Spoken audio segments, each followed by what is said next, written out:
কারুনের এত সম্পদ, মুসা নবী বলেন যাকাত দাও, বলে দিব না।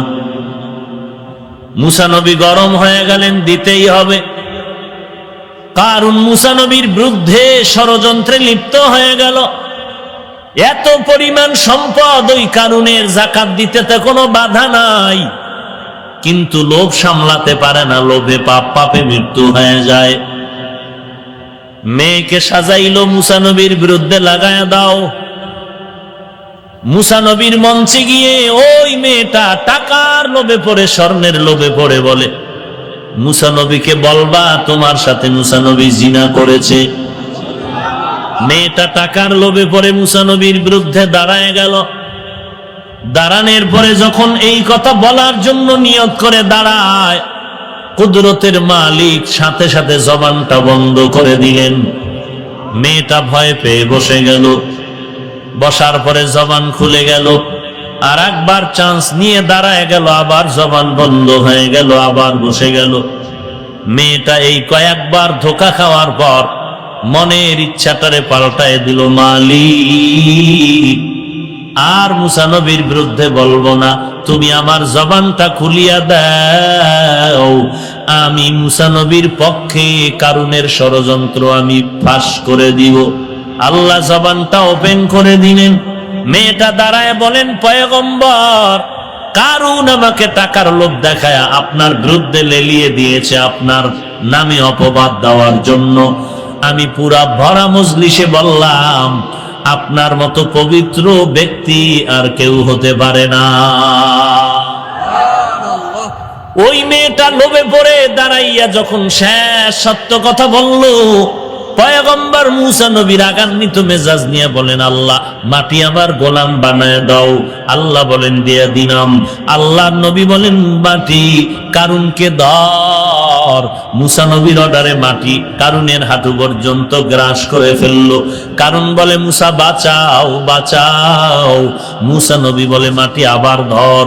মাজা পর্যন্ত মাটি গ্রাস করে ফেললো।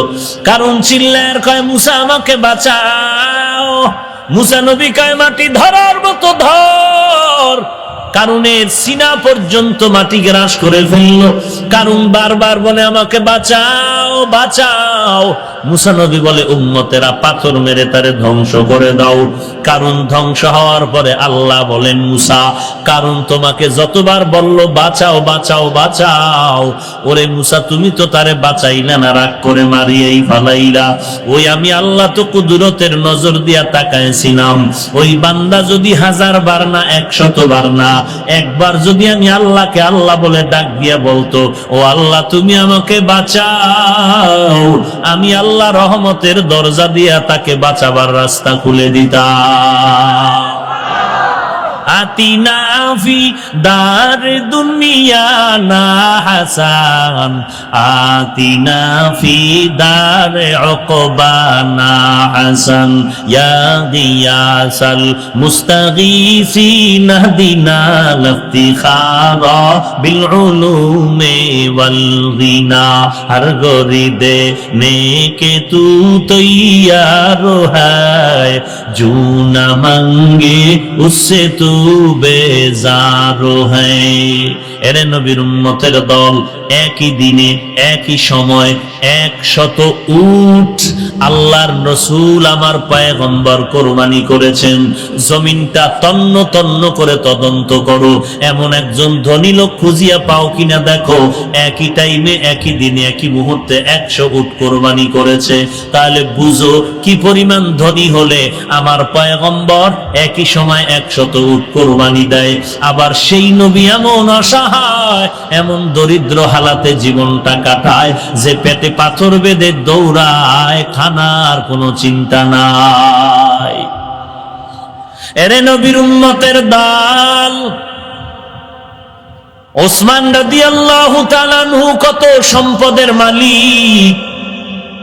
সম্পদ হওয়া গুনাহ না, গজব না, যদি তোমার সম্পদটা আল্লাহর লাইনে আসে, আল্লাহর রাস্তায় ব্যয় হয়।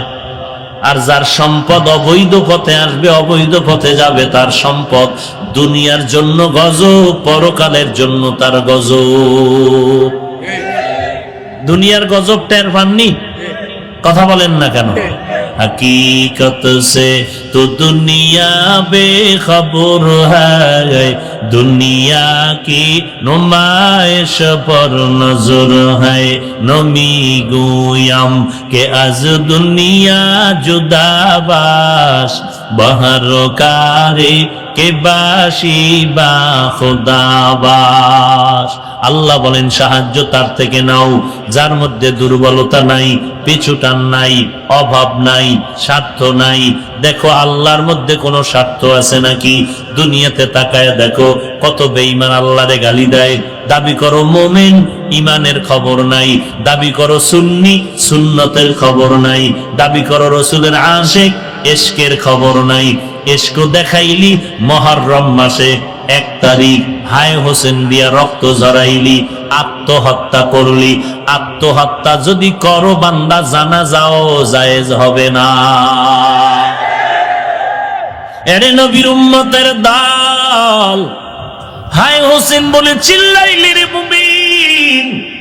মুহররম পালন করলি, আর মদিনার নবীও মুহররম পালন করেছেন রোজা রাখার মাধ্যমে। আল্লাহর নবী বলেন রমজানের পরে আফজালুস সিয়ামি বাদা রমাজানা শাহরুল্লাহিল মুহররম। মুহররমের রোজা হলো রমজানের পরে দামি রোজা। রোজা রাখো তোমরা 9 তারিখ, 10 তারিখ, 11 তারিখ, অথবা 10, 11 বা 9, 10 রোজা রাখার মাধ্যমে মুহররম উদযাপন করো। যারা হায় হোসেন বলে চিৎকার দিল, হাজারো হাজারো আল্লাহর বান্দা পর্দার খবর নাই, নামাজের খবর নাই, রোজার খবর নাই, দাড়ি টুপির খবর নাই। আমি ঢাকাতে বলেছিলাম এই জমিনের মধ্যে হোসাইনের ভক্ত যদি কেউ দাবি করে আমরা টুপিওয়ালা দাড়িওয়ালা ছাড়া আর কেউ না। এরে নবীর উম্মতের দল, আবার সামনে আসতেছে রবিউল আউয়াল। ওই দিন কতই না কোদা কুদবি, রাস্তায় স্লোগান আর মিছিল আর র্যালি বের করবি, অথচ দাড়ির খবর নাই, টুপির খবর নাই, পর্দার খবর নাই। ওরে সুন্নি দাবি করা তার জন্য শোভা পায় যার আঙ্গুলের নখগুলো নবীর সুন্নতের বাহিরে নাই, যার দাড়িগুলো নবীর তরিকার বাইরে নাই, যে নবীর সুন্নতের দস্তারখান সারা খানা খায় না, যেই বান্দা নবীর সুন্নত সারা জুতা পরে না, সুন্নত তরিকা সারা বাথরুমে যায় না, সুন্নত তরিকা সারা বের হয় না। নবীর সুন্নত যে যত পরিমাণ আমল করবে এ হবে আসল সুন্নি। যার মধ্যে সুন্নত নাই ও যদি সুন্নি দাবি করে টাটকা বাটপার। এরে নবীর উম্মতের দল, এরে নবীর আশিক বল তুই কেমন নবীর উম্মত? তোর নবী কি দুর্বল নবী? তুই কোন নবী মানো? তোর নবী কি দুর্বল? তোর নবীর আদর্শ কি পচা? যদি বলো না না, তোর নবীর আদর্শ কেমন? তোর নবীর আদর্শ দিয়া দুনিয়াতে চ্যালেঞ্জ করবি, দুনিয়ার সব আদর্শগুলো না পাক, আমার মদিনার নবীর আদর্শই হলো পাক। তাহলে নবীর আদর্শ গ্রহণ করলি না কেন? মাথা দিয়ে তাকাইলে মদিনার টুপি নাই কেন বলো? তোমার চুলগুলোর দিয়ে তাকাইলে ক্রিকেটারের গন্ধ আসে কেন বলো? মদিনার নবীর সুন্নতের তরিকায় চুল কাটতে যার ভালো লাগে না, ক্রিকেটারের সাইজে চুল কাটতে যার মজা লাগে, ওটা নবীর আশিক দাবি করার অধিকার রাখে না। हमसूरातो हमसीराते मुस्तफा दर तमामी हाले उकुन इत्तेबा इत्तेबाए सुन्नते खैरुल बशार गिरे लाजिम ताबयाबी आए पेशार ओ गो नबीर उम्मतेरा হয়ে আজি দিশাহারা। কোরআন হাদিস রে চলো যখন যাহা চায় মনে, নবী বিনে কে তরাবে ফুলসিরাত মিজানে, নবী বিনে কে তারাবে পুলসিরাত মিজানে। চলো চলো চলো মুমিন চলো নবীর সন্ধানে, নবী বিনে কে তারাবে পুলসিরাত মিজানে। নবীর মায়া নাই কি তোমার, কেমনে দুঃখ দাও যে আবার। দরুদ পড়ো স্মরণ করো প্রথম ঘাটি কাফনে, নবী বিনে কে তারাবে পুলসিরাত মিজানে। নবী বিনে কে তারাবে পুলসিরাত মিজানে। এরে নবীর উম্মতের দল, আল্লাহ বলেন সাহায্য তার থেকে নাও যার মধ্যে তিনটা দুর্বলতা নাই। এক নম্বরে পিছুটান নাই, দুই নাম্বার বান্দা অভাব নাই, তিন নাম্বার যার কোনো স্বার্থ নাই। আল্লাহ এমন মাওলা যার কোনো স্বার্থ নাই। যদি স্বার্থ থাকতো একটা বেনামাজিকে আল্লাহ ঘুমের ঘরেই মেরে ফেলতেন। আল্লাহ বলেন বান্দা তোরে ফজরের সময় ডাকলাম আয় আয়, মসজিদের আজান শুনে বান্দা তুই হাজিরা দিলি না। আমি আল্লাহ বেজার হইয়া পানি বন্ধ করি নাই, বাতাস বন্ধ করি নাই, সূর্যের আলো বন্ধ করি নাই, বান্দা তোর জন্য চাঁদের আলো বন্ধ করি নাই, খানাও বন্ধ করি নাই। বরং আমি আল্লাহ দয়া করে জোহরের সময় ডাকলাম, ফজরে আসো নাই, জোহরে আসিয়া যদি মসজিদে হাজিরা দাও জিন্দেগির গুনাহ মাফ হয়ে যাবে। কপাল খারাপ তুই জোহরের নামাজেও হাজিরা দিলি না। আমি আল্লাহ রহমানের দরজা দিয়া আবার তোরে আসরে ডাকলাম, আসরেও তুই হাজিরা দিলি না। আমি আল্লাহ রহমতের দরজা দিয়া তোরে মাগরিবে ডাকলাম, মাগরিবেও হাজিরা দিলি না। আমি আল্লাহ তোকে আমার এশার নামাজে ডাকলাম, তুই আসলি না। কোন পেছে পড়িয়া আজকে তুই এই ভদ্রা ফলা মাহফিলে হাজির হয়ে গেছো? এখানে আসার পর তওবার দরজায় গিয়া যদি চোখের পানি ছেড়ে বলো রে আল্লাহ ফজরও পড়ি নাই, জোহর পড়ি নাই, আসরে ডাকলা হাজিরা দিতে পারি নাই, মাগরিবও দিতে পারি নাই, এশার নামাজও দিতে পারি নাই। আজকে কোরআনের বাগানে আসার পর আমার মনটা তওবার জন্য রেডি হয়ে গেল। জীবনে গুনাহ তো কম করি নাই, মনে হয় যেন এই ময়দানে যদি দাঁড় করানো হতো আমার মতো গুনাহগার একজন এই ময়দানে পাওয়া যেত না। আমার হাতের দিকে তাকায় দেখি জিন্দেগির হাতের গুনার কারণে হাত দুইটা নাপাক, জীবনের গুনার কারণে আমার চোখ দুটো নাপাক, গুনাহের কারণে আমার জিহ্বাটা নাপাক, গুনাহের কারণে আমার চোখ নাপাক, কান নাপাক, অন্তর নাপাক। ও আল্লাহ আজকে থেকে তওবা করলাম। মনে মনে ভাবছিলাম নামাজ পড়লে বুঝি বিপদ, টুপি মাথায় দিলে বুঝি বিপদ। মনে মনে ভাবছিলাম মাদ্রাসায় পড়লে বিপদ, মাদ্রাসায় পড়লে অশান্তি, লম্বা জামা পড়লে অশান্তি। মনে মনে ভাবছিলাম যদি দাড়িটা লম্বা করি স্বাধীনতা নষ্ট হয়ে যাবে, যদি মাদ্রাসায় পড়ি না খেয়ে মরতে হবে। কিন্তু হুজুরদের বয়ান শুনে যেটা বুঝতে পারলাম, তারা তো টুপি মাথায় দিল, দাড়িটা রাখলো, কোরআন পড়লো, মাদ্রাসায় পড়লো, এদের সার্টিফিকেট দুর্বল, এদের চাকরি তেমন নাই। কিন্তু দেখা যায় আমরা যেমন 3 বেলা খাই হুজুরেরাও তো 3 বেলা খায়, আমরা যেমন ঘুমাই টুপিওয়ালারাও ঘুমায়, আমরা যেমন বাজার করি কোরআনওয়ালারাও বাজার করে, আমরা যেমন বিবাহ শাদী করি কোরআনওয়ালারাও বিবাহ শাদী করেছে, আমরা যেমন ঘোরাফেরা করি সফর করি কোরআনওয়ালারাও সফর করে। অতএব চিন্তা করে দেখলাম মাঝখানে টুপি মাথায় না দিয়ে আসলে এই জিন্দেগি নষ্ট করতেছি। দাড়িটা না রাখার কারণে জিন্দেগি নষ্ট হচ্ছে। শুধু হুজুর না, আমার মতো ইংরেজি পড়ুয়া বহু যুবক স্কুল কলেজে পড়িয়াও নামাজ বাদ দেয় না, অভাব নাই। আমার মতো যুবক র্যাব আর্মি পুলিশ বিডিআরের চাকরি করিয়াও নামাজ বাদ দেয় না, অভাব নাই। আমার মতো যুবক সন্তান কোটি টাকার মালিক ব্যবসা করে 1 টাকাও হারাম খায় না, অভাব নাই। আমার মতো যুবকেরা রাস্তায় গাড়ি চালায়, ড্রাইভারি করে, নামাজ বাদ দেয় না, অভাব নাই। আমার মতো যুবকেরা ময়দানে কাজ করে, মাঠে চাষাবাদ করে, নামাজ বাদ দেয় না, অভাব নাই। হুজুরদের দিকে তাকাইয়াও দেখলাম তারাই আমাদের থেকে অনেক সম্মানে আর শান্তিতে আছে। মাঝখানে তাকায় দেখলাম আমার মতো বাংলা ইংরেজি পড়নেওয়ালা যুবকরাও আমার লাইনে স্কুল কলেজ ভার্সিটি চাকরি ব্যবসা করিয়াও নবীর তরিকা মতো চলতেছে, মাঝখানে আমি টুপি কেন ছাড়লাম? আসলে আমার শয়তানে ধোকা দিয়ে আমাকে টুপির থেকে ফিরায় রাখলো। আমি যে নামাজ পড়ি না, আসলে এটা আমার মনের শয়তানের ধোকায় পড়েছি। আমি যে আজান শুনিয়া নামাজে যাই না, মূলত শয়তান আমাকে ধোকা দিয়া রাখছে। আজকের এই কোরআনের বাগানে আল্লাহ তওবা করতে চাই, গলায় ছুরি আসবে, মরে যাব, আর নামাজ ছাড়বো না, বেপরদায় চলবো না, মা বাবাকে কষ্ট দিব না, আলেম ওলামাদের বিরোধিতা করব না, আর কোনোদিন জবান দ্বারা গালাগালি করব না, সহিভাবে কোরআনটা শিখবো, 5 বেলার নামাজ ঠিক মতো আদায় করব, উস্তাদের সাথে ভালো ব্যবহার করব, জবান দিয়া মিথ্যা কথা বলবো না, হাত দিয়া গুনাহ করব না, চোখ দিয়া গুনার জিনিস দেখবো না, কান দিয়া গুনার কোনো আওয়াজ শুনবো না। ও আল্লাহ, আমি নিয়তটা করেছি, কিন্তু তুমি তৌফিক না দিলে আমি পারবো না, কারণ আমি বড় দুর্বল। বারবার শয়তান আমাকে ধোঁকা দেয় গুনার দিকে নেওয়ার জন্য। আজকে তুমি আমাকে তৌফিক দাও, আমি আজকে থেকে তওবার নিয়ত করলাম।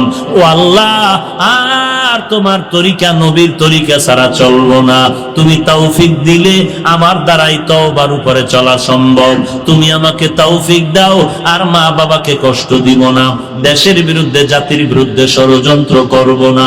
এমন পাক্কা নিয়ত যদি বিবেকের জিজ্ঞাসা করে করতে পারো, গলায় ছুরি আসবে, মরে যাবি, তারপরও বান্দা তুই আল্লাহর নবীর তরিকার বাইরে চলবি না।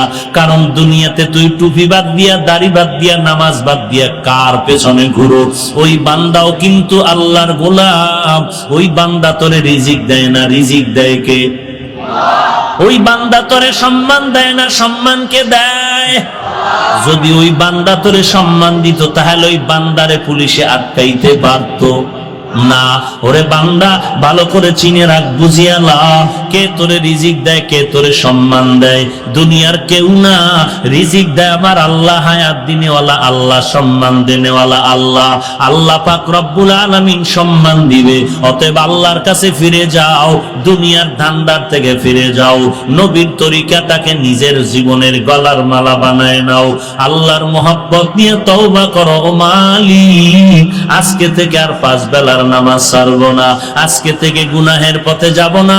সবার কপালে তওবা নসিব হবে না, সবাই জান্নাতও পাবে না। আল্লাহ যাকে কবুল করবেন, সেই বান্দা তওবার জন্য রেডি হয়ে যাবে, চোখের পানি ছেড়ে কাঁদবে, আল্লাহ আর গুনাহের পথে যাব না। কারণ কোরআন সত্য, হাদিস সত্য। গুনাহগারের জন্য কবরে আযাব হবে, তাও সত্য। হাসরের ময়দানে গুনাহগারের জন্য আযাব হবে, কথাটাও সত্য। আমি ওই আযাব সহ্য করতে পারবো না। ও আল্লাহ, তুমি আমার তওবা কবুল করে নাও। ওয়ালাকাদ কাররামনা বানি আদম ওয়া হামালনাহুম ফিল বাররি ওয়াল বাহরি ওয়া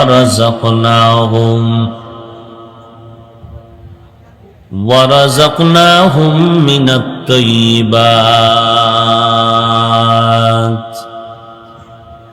وَفَضَّلْنَاهُمْ عَلَى كَثِيرٍ مِّمَّنْ خَلَقْنَا تَفْضِيلًا।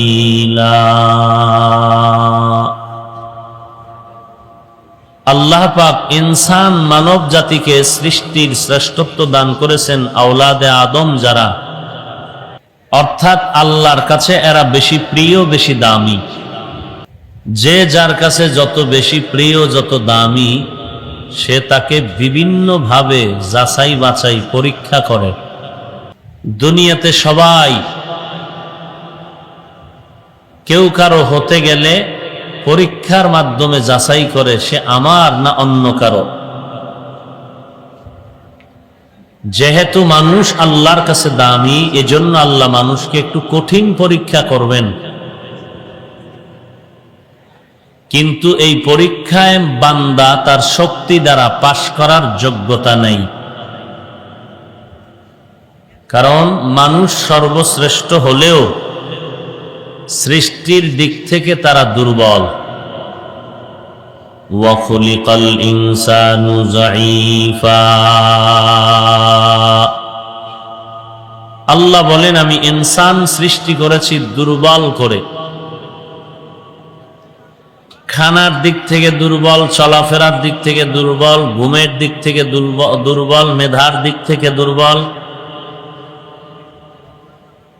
এক কথায় মানুষের মতো দামি যেমন আর কেউ নাই, সেই মানুষের মতো দুর্বলও এ জমিনে আর কেউ নাই। তো দামি হওয়ার কারণে তাকে পরীক্ষা করবেন, কিন্তু পরীক্ষায় পাশ করার মতো শক্তি নাই, দুর্বল।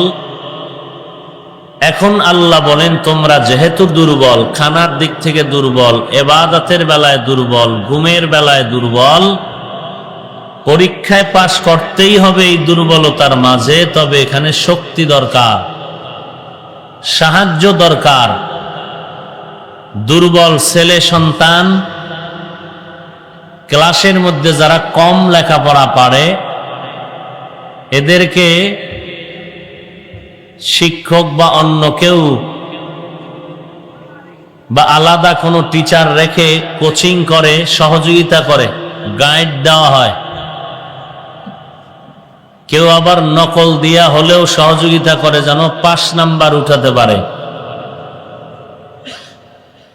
দুনিয়াতে এই সুযোগ আছে, কিন্তু আখেরাতের পরীক্ষায় তো দুনিয়ার কেউ নাই। আল্লাহ বলেন, দুনিয়াতে তুমি যার কাছে সাহায্য চাইবা সবাই স্বার্থপর। তোমার এই পরীক্ষায় পাশ করার জন্য সহযোগিতা দরকার। সহযোগিতা তুমি কার থেকে নিবা? যার কাছে 3টা দুর্বলতা নাই তার থেকে সহযোগিতা নিবা। যার কাছে 3টা দুর্বলতা নাই তার থেকে সহযোগিতা নাও। 3টা দুর্বলতার 1 নাম্বার পিছুটান নাই, 2 নাম্বারে অভাব নাই, 3 নাম্বারে স্বার্থ নাই। পিছুটান মানি আপনি 5,000 টাকা বেতনে কাজ করিয়াও টেনশন নাই, আর একজনে 50,000 টাকা বেতন পাইয়াও মাথায় হাত দিয়ে চিন্তায় বিভোর, সংসার চলবে কি করে? তাহলে আপনার থেকে তার পিছুটান বেশি। তার পেটের ধান্দা, নিজের পেট, স্ত্রী, সন্তান, পরিবার, সবার পেটের ধান্দা। ছেলে পেছন থেকে আওয়াজ দেয়, আমার এই আবদার পূরণ করো, মেয়ে বলে আবদার পূরণ করো। তাহলে পিছুটান যার নাই তার থেকে সাহায্য নিব। দুনিয়াতে এমন কেউ নাই যার পিছুটান নাই, সবাই পিছুটানওয়ালা। পিছুটান ছাড়া কেউ নাই। 2 নাম্বার, যার থেকে আমরা সাহায্য নিব তার কোনো অভাব থাকা যাবে না। দুনিয়াতে তাকায় দেখেন, যে যত টাকার মালিক সে তত অভাবী, যে যত বড় লোক সে তত অসহায়। কার কাছে অসহায়? চূড়ান্ত গরিব ফ্যামিলির কাছে অসহায়। কিভাবে? তার ছেলে মেয়ে, টাকা পয়সা, বাড়ি গাড়ি, Dhaka, London, Sylhet, Singapore, Malaysia, অভাব নাই বাড়ি গাড়ির। ছেলেও আছে, মেয়েও আছে, স্ত্রীও আছে। কেউ তার এত টাকা পয়সা বাবার হওয়ার পরেও বাবার আপন হতে পারেনি। কোন বাবা যদি বলে আমার টাকা পয়সা, বাড়ি গাড়ি, অভাব নাই, সন্তান তুই কি চাও দিয়ে দিব, স্টাম্প লেখ, 5 তলা বিল্ডিং দিব, জমিন দিয়ে দিব, গাড়ি দিয়ে দিব। বিষয় কি? বলে তোর একটা ডিউটি পালন করবি, আমি তোর বাবা, তুই আমাকে প্রতিদিন 2-3 বার জুতা মুছে দিবি, আমার জুতাটা মুছে দিবি, আমার পরনের কাপড় ধুয়ে দিবি। সচেতন বিবেকবান বলুন, সন্তান বাবার বাড়ি গাড়ির লোভে পড়েও, বাবার লোভ তো দরকার ছিল না, বাবা হিসাবেই খেদমতের দরকার ছিল। এরপরও বাবায় টাকা পয়সা, বাড়ি গাড়ি লেখার পরেও কি বড় লোকের বাচ্চারা বাবার জুতা মুছতে রাজি হবে? তাহলে ওই বড় লোকের জুতা মুছে দেয় আপনাদের অঞ্চলের সব থেকে থার্ড ক্লাসের ফ্যামিলি গরিব কর্মচারীরা। গ্লাস ধুয়ে দেয়, চা আগায় দেয়, পানি আগায় দেয়, কাপড় ধুয়ে দেয়, বিছানা ধুয়ে দেয়, বাথরুম ধুয়ে দেয়। এক কথায় এত বড় টাকার মালিক, বাড়ি গাড়ির মালিক সিলেটের সব গরিবরা যদি বলতো আমরা কোনো বড় লোকের কাজ করব না, তাহলে আপনাদের এলাকায় গরু যেই ঘরে বেঁধে রাখে ওই ঘরটাকে কি বলেন? গোয়াল ঘর। তাহলে প্রত্যেকটা বড় লোকের বাড়ি হয়ে যেত গোয়াল ঘর। কারণ জুতা মুছবে না, ছেলে মুছবে না, স্ত্রী তো পরের কথা।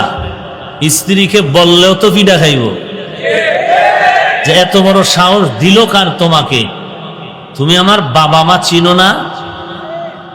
তোমার মতো স্বামী না হইলে কি হবে? ছেলে তো নাই, এখন এই গরিব কাজ করলে বড় লোকের জুতা পরিষ্কার হয়, গরিব কর্মচারী কাজ করলে তার জামা কাপড় ময়লা দূর হয়, বাথরুম পরিষ্কার হয়, খানা আগায় দেয়, পাক করে দেয়। গরিব যদি না দেয়, যেমন তার ঘর বাড়ি হবে গোয়াল ঘর, আর তার জিন্দেগি হবে পঙ্গু। তাহলে এবার বুঝেন কত বড় টাকাওয়ালা কি পরিমাণ অসহায়। কার কাছে? বড় লোকের কাছে না গরিবের কাছে? কিন্তু কামড়া করে কি নিমক হারামি। যেই গরিব জুতা মুছে দিল, লঙ্গি ধুয়ে দিল, বাথরুম পরিষ্কার করলো, তার বেতন 5,000, 2,000, 2,500, 3,000, 4,000, 6 মাস বাকি, মাস শেষ, বেতন নাই, ঈদে বোনাস নাই, ঈদের কাপড় চুপুর নাই। আর যেই ছেলে ঘাটতারামি করে, বাঁকা নজরে চলে, বাবার কোনো কাজ করে না, তার পকেট খরচ দৈনন্দিন 5,000। এই ছেলে এত টাকা পাইয়া এক সময় সে বিড়ি, গাঞ্জা, ইয়াবা, মদের বোতল, সর্বশেষ ক্যাসিনো। এত টাকা রাখবে কই? যখন দেখে যে টাকা খরচের রাস্তা নাই, তো আকামের রাস্তা তো আছে। চলো অলিপুর পার্কে গিয়ে ঘুরি, রমনা পার্কে যাই। এরকম আকাম করতে করতে করতে করতে যখন পাহাড় পরিমাণ হয়, তখন কালো পোশাকের কাছে ধরা পড়ে। কথা বুঝেন নাই? একদিনে না, সীমা লঙ্ঘন যখন হয়ে গেল তখন ধরা পড়ে যায়। আল্লাহ পাক বলেন, তুমি সাহায্য ছাড়া পরীক্ষায় পাশ করতে পারবা না, তবে সাহায্য তুমি নিবা কার থেকে? যার মধ্যে 3টা দুর্বলতা নাই তার থেকে নাও। 1 নাম্বার যার পিছু টান নাই, 2 নাম্বার যার অভাব নাই। আল্লামা শায়েখ সাদি রহমাতুল্লাহ আলাইহি বলেন, মানুষের চোখ পেটের ক্ষুধা নিবারণ হলেও চোখের ক্ষুধা নিবারণ হয় না। যত দিবেন চোখে বলে আরো দাও। 1 প্লেট ভাত পারবে না, বাচ্চারা বেশি পারে না, এরপর কয় দাও, দিতে থাকো। বাফেও এত লয় নাই, বাচ্চা যেই পরিমাণ নিছে। কোন রকম কাউয়া আর সাদা বক, এদের মতো মুরগির মতো 2-3টা ঠোকর মেরে সব ফালায়া বাচ্চা বলার খাবো না। তাহলে ওর পেটের ক্ষুধা নিবারণ হলো, চোখের ক্ষুধা নিবারণ হয়নি। আমাদের অবস্থাও তো তেমন, খেতে পারবো অল্প। যেমন একটা উদাহরণ, রমাজানুল মোবারকে ইফতারির সময় লাইনে বসা আছে 10 জন, 10 প্লেট মুড়ি, বুট, পেঁয়াজু, বেগুনি, এগুলো দেখার পরে শরবতের গ্লাস, বসে বসে টেনশনে পড়ে গেল। 10 জনারে যা দিছে আমার একাই তো হচ্ছে না। 2-1 জন উঠে গেলে কি খুশি যে প্লেট আমাকেই দাও, বলতে হবে না, টেনে নিয়ে শুরু করে দিবে। মনে হচ্ছে 10 প্লেট সব আমি একাই খেয়ে আরো দরকার হবে। এটা চোখের ক্ষুধা, পেটের নয়। কেমনে বুঝলাম? যখন আজান মসজিদের মিনারাত থেকে ভেসে আসলো, ইফতারির দোয়াটা পরে কমপক্ষে বিসমিল্লাহ পরে যখন শরবতের গ্লাস টান দিল, প্লেটের বুটমুড়ি, পেঁয়াজু, বেগুনি এগুলো অর্ধেক খাওয়ারও আর ক্ষুধা থাকে না। তাহলে চোখের ক্ষুধা নিবারণ হয় না, যদিও পেটের ক্ষুধা নিবারণ হয়। আপনি মনে করেন ঢাকা চিড়িয়াখানায় লেখা আছে একটা বাঘের দৈনিক খানা 17 কেজি গোশত। আছে কোন খাদক বাঙালি এত পরিমাণ খাবে একদিনে? সিলেটে আছে? নাই। একটা মানুষ কি পরিমাণ খেতে পারে? জায়গা ঘুমাইতে কতটুকু পরিমাণ জায়গা লাগে? মনে করেন 2.5 হাত 3 হাত পরিমাণ একটা খাট।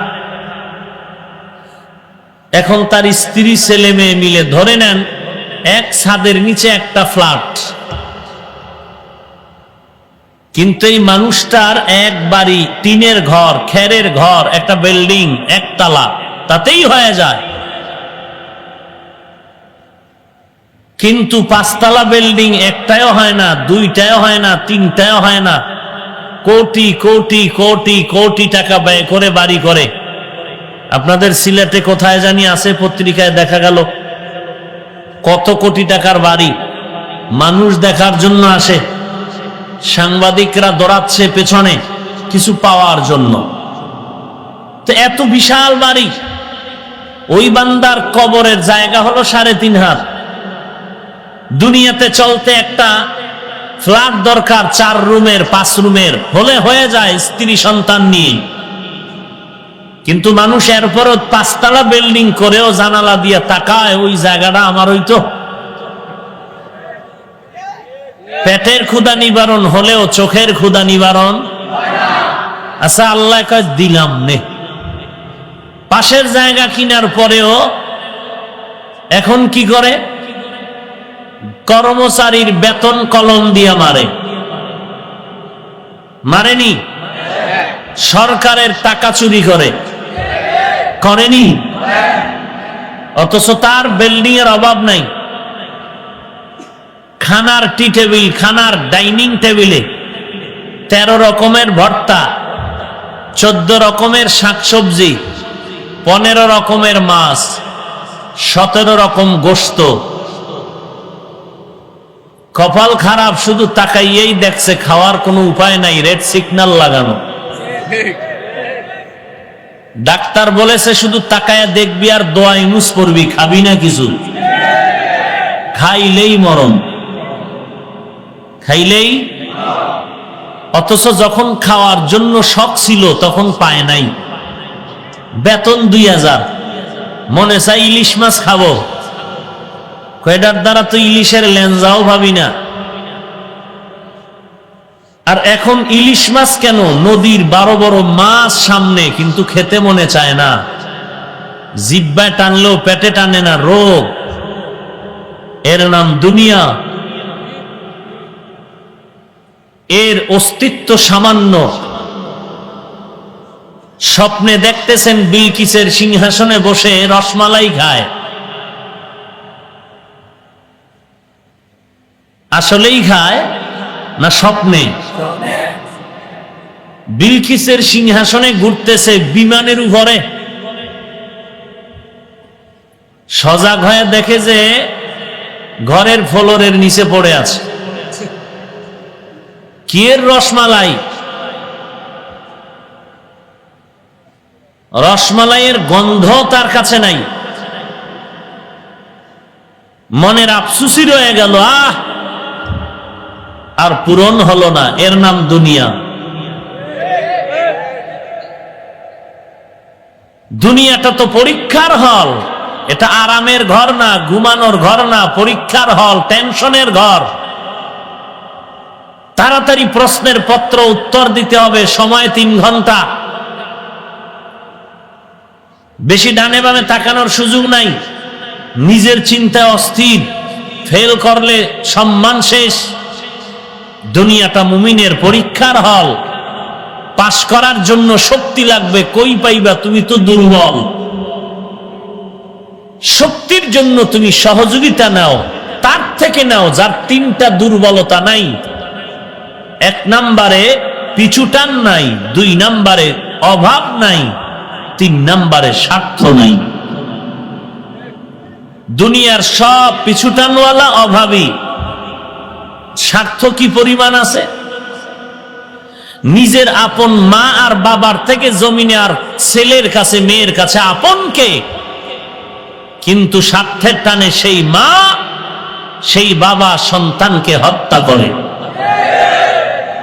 সেই স্বার্থের টানে সন্তান মা বাবাকে হত্যা করে।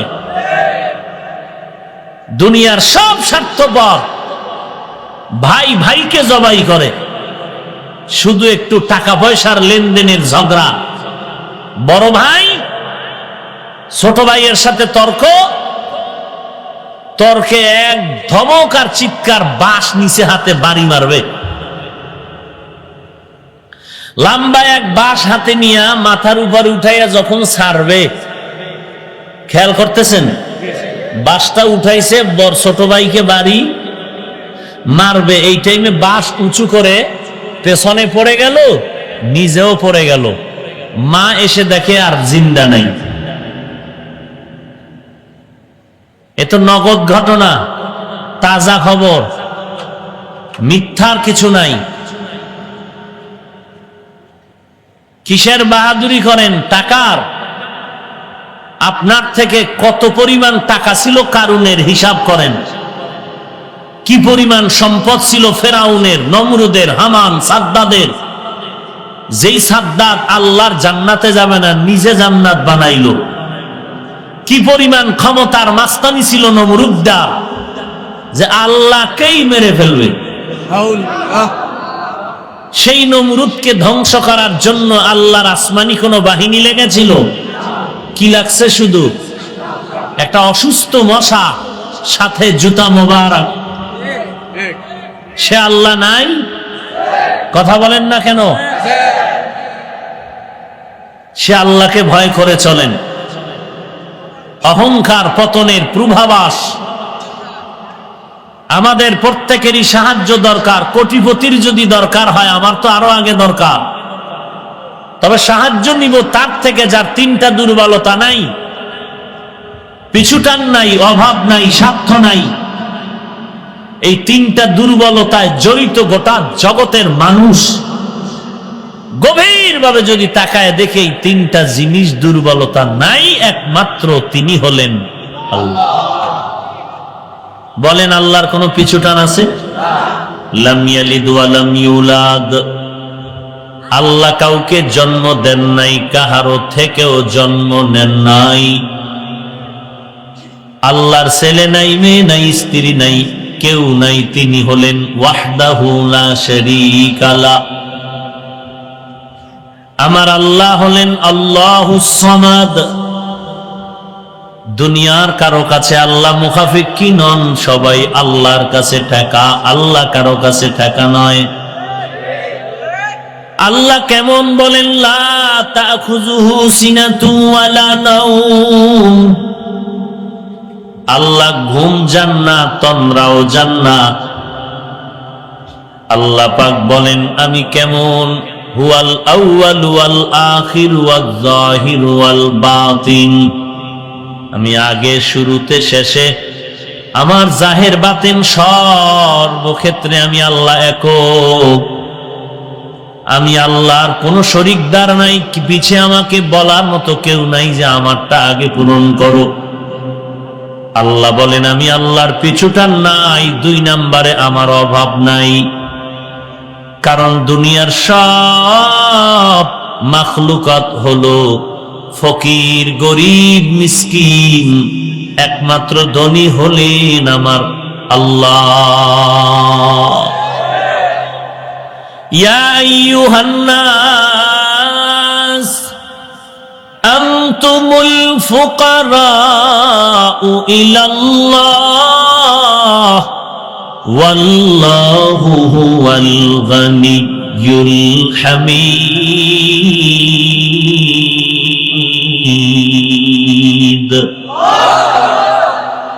गर तवक्कुल मिकुनी हर सुबह शाम मीरा सानाद रिस्के तू अजला मकाम जुज़्बा हक चीज़े मखाज इंसो जा फजले उआ मस्ते दर जुमला जहा हर गरीबे नेके तू तैयार है जो न मांगे उससे तू बेजार है।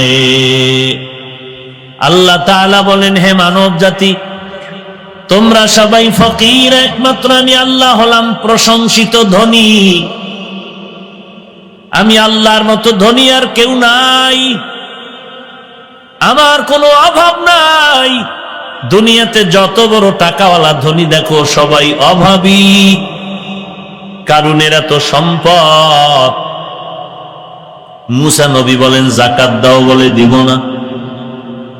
মুসা নবী গরম হয়ে গেলেন, দিতেই হবে। কারুন মুসা নবীর বিরুদ্ধে ষড়যন্ত্রে লিপ্ত হয়ে গেল। এত পরিমাণ সম্পদ, ওই কারুনের যাকাত দিতে তো কোনো বাধা নাই, কিন্তু লোভ সামলাতে পারে না, লোভে পাপ, পাপে মৃত্যু হয়ে যায়। মেয়েকে সাজাইলো, মুসা নবীর বিরুদ্ধে লাগায়া দাও। মুসা নবীর মঞ্চে গিয়ে ওই মেয়েটা টাকার লোভে পড়ে, স্বর্ণের লোভে পড়ে বলে, মুসা নবীকে বলবা তোমার সাথে মুসা নবী জিনা করেছে। মেয়েটা টাকার লোভে পড়ে মুসা নবীর বিরুদ্ধে দাঁড়ায় গেল।